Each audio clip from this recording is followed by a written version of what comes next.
Howdy, friends of GreatWave. I've got a deal I hope will interest one of you, perhaps. Um, my second pond, I invested in a bead filter setup. You can see it here. I was pretty happy with that for a couple of years. Kept water looking nice and clean. Thought I really had it made. And then along came the string algae. So now my weekly flush turned into something I had to do every couple of days. Instead of taking me 15 minutes, it took me more like an hour. So I was pretty disappointed. This led me to Peter Waddington's Eric filter site, and I was pretty intrigued with his ideas. So I went to visit Peter and became the U.S. manufacturer of Eric filters for a while.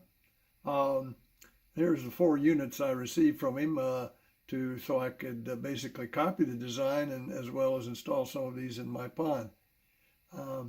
Here you can see them in the new filter house. I built this pond really to be sort of a demonstration pond for the filters as well as an experimental facility. And here they are again in the filter house. So this has worked out excellent. Pond is running nicely. Skimmer keeps the surface pristine, even though obviously we're still losing a lot of leaves. So I'm glad to see that. A lot of silt in the pond, probably remnants of my acid washing. So I'm running it without any air for a while. Hopefully most of that will settle either on the bottom of the pond or in the filters, and in a few days we'll get the old pond back out and see if we can't clean that out. And we can crank up the air. You might open it up, just that cover a second there, John. And so oh boy, so you can see he's got some string algae in his system, and that's a real problem for a lot of filters. But he tells me he flushes this out about once a week and uses his brush. Oh, there we go. There's the brush. Should we flush it? Well, let's flush it. Heck yes, if it's due. It looks like it might be due. So actually, yeah, that's kind of cool. So it looks like a whole lot, but the reality, once you stir it all up, you pretty well automatize that stuff, don't you?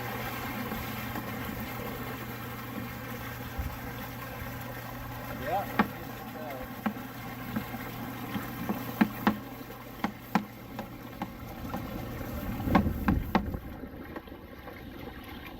Oh yeah.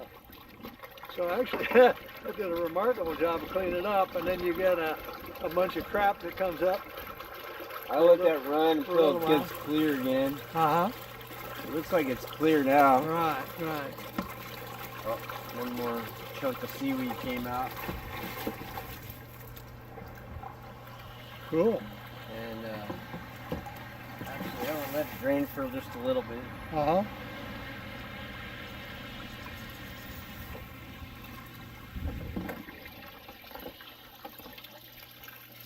Oh yeah, so that's got a little bit of algae on it, but nothing to really impair its operation at all.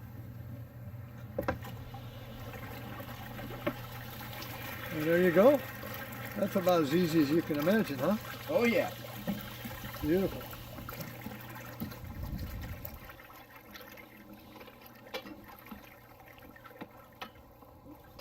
I'm going to pump that cistern out. Oh, okay, I see, yeah. So now, yeah, all the water's gone down into a little sump here, and then he's pumping that out and going out to some of the vegetation here surrounding his property, which he's got a lot of vegetation. So that makes that real nice. And now we got crystal clear water in there. So yeah, it's looking real good again. So this is the Eric 3 that we just finished refurbing. It's looking quite nice, if I do say so. Here you see the air inlet with the convenient push lock fitting.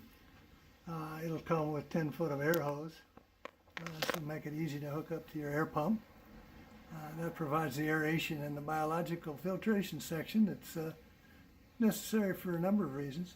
And then on the rear we have the trickle valve all set up in case you'd like to have a constant trickle to keep your pond filled between flushings. And of course there's the 2-inch standard outlet. So let's take a look at what's under the hood here. So in an Eric or any endless river filter, the water enters in the front into a small settlement chamber. In this case, normally that center 4-inch pipe would be connected to your bottom drain, and the whole thing will be set up as a gravity-fed system, which means your filter needs to be at the same level as your pond. The other opening there is for the drain, and that's normally going to be filled with a standpipe, which we will install right now so you can see what it looks like. So I couldn't find anybody here locally that could make a standpipe like the ones that Waddy originally provided. And the other problem was his standpipe didn't have any provision for overflow. So you know, if you get a rainstorm or you can't keep your flushing interval with the constant trickle, eventually the pond's going to get full. And so I felt like it was real important to have a way to get rid of that excess water in case that happened. And so in this case, once the water reaches the handle here, it goes in here, down through a T, and then exits out the end into wherever you're going to normally dump your water anyway.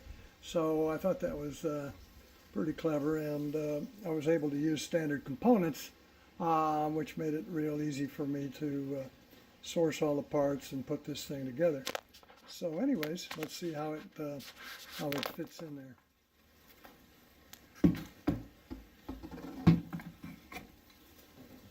So there's the standpipe in its normal location, and then when it comes time to flush the filter, you simply pull this out of here.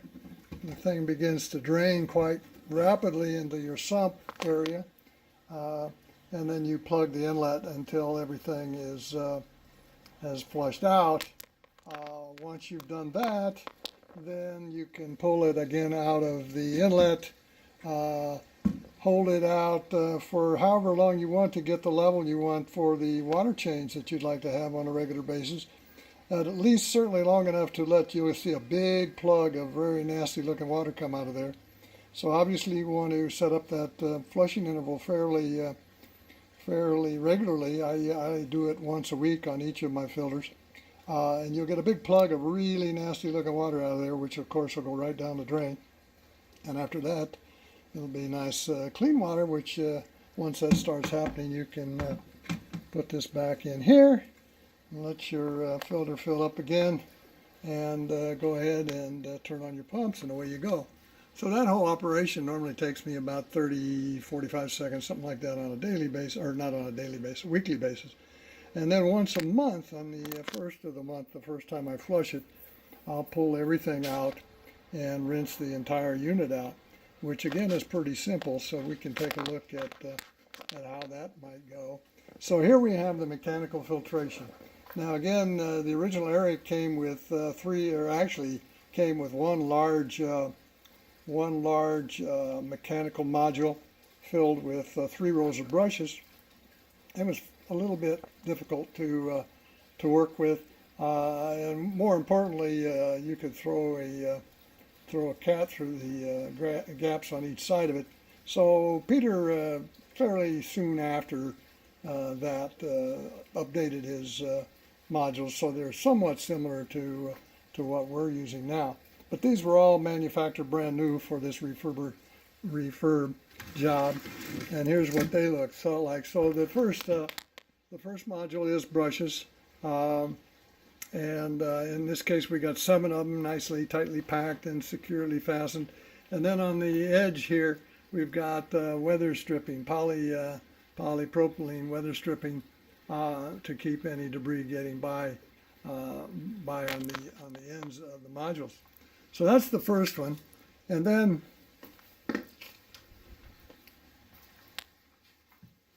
in an effort to get more debris out and sort of follow the idea of coarse, medium, and fine type mechanical filtration, the second one is actually filled with two panels of Metallo. In this case, this is a fairly fine Metallo, and then that's followed by an even finer Metalla module. So I've been running this sort of setup on my my filters, my ER3s and the ER1 I have on the quarantine tank for some time now, and it seems to work quite well. The brushes will be heavily loaded at the end of the month. There'll be quite a bit on the second one, and then there'll also be a bit on the third one, but it's quite easily to clean and basically wash off the face of it. I also put the nozzle down through the center and run until I get nice clean water coming out. And on the bottom of each unit, we've got a number of holes to facilitate cleaning. And you'll notice the 45-degree angle here. That's to clear the weld bead that's down there in the corner to make sure these fit snugly against the bottom. So that's the mechanical filtration. And then this was kind of the heart of Peter's whole design. This was the piece de resistance, the EMAT modules. So this is the biological filtration. So the Eric 3s came with 4 EMAT modules. You can see them here. This is how they look. They're about 3/4 of an inch. Each one's about 3/4 of an inch thick, about 19 inches high, I think, roughly 9 inches wide. There's a dozen, yes, a dozen in each, or no, I'm sorry, 11 panels in each of these modules. And this is polyester matting, which has a tremendous amount of surface area and works quite well. I've since moved to Biohome media modules in my endless river filters, but there's no doubt that this will work quite well, and obviously it's very durable and so forth, and pretty trouble-free. So hard to complain too much about it. So as I said, at the end of every month, after I flush the filter, I pull all of the internals out, which is quite easy to do, as you've just seen. And then I take the hose and flush the entire box out.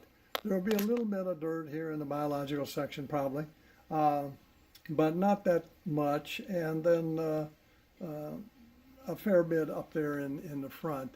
So anyway, a few minutes of that, and basically you'll have a brand new filter again, which is kind of the whole idea behind the idea of the endless river.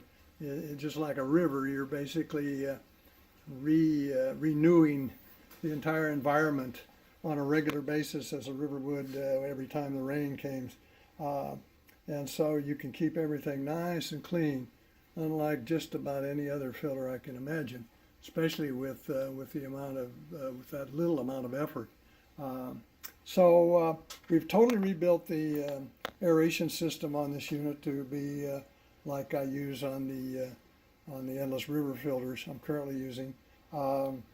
It's not much different than it was on the original Eric. There was a manifold. This manifold, if you will, was on the outside of the unit, and you can see the place where the piping came through. Again, it was difficult or virtually impossible to remove any of that to do any work on it. So basically, we took that apart and put in this new system. Really no different though in operation. So here we've got a diffuser bar under each of the EMAT modules, and that stirs up the water, agitates it a great deal, and also adds a lot of oxygen for the biological action. And here you can see the baffle at the end, and then the water, the exit, where the water will exit to your pump and back into your pond. So that's a rundown on this Eric 3 that we've refurbed. I'm hoping that'll catch your attention, and there's somebody out there that has become a believer or would like to give it a try. We've got a pretty special price on this thing. Put a lot of work and a lot of new parts into it, but I'm going to have it for sale for $700 to the first one who comes along. So anyways, hope that'll spike your interest, and we look forward to hearing from you. Thank you.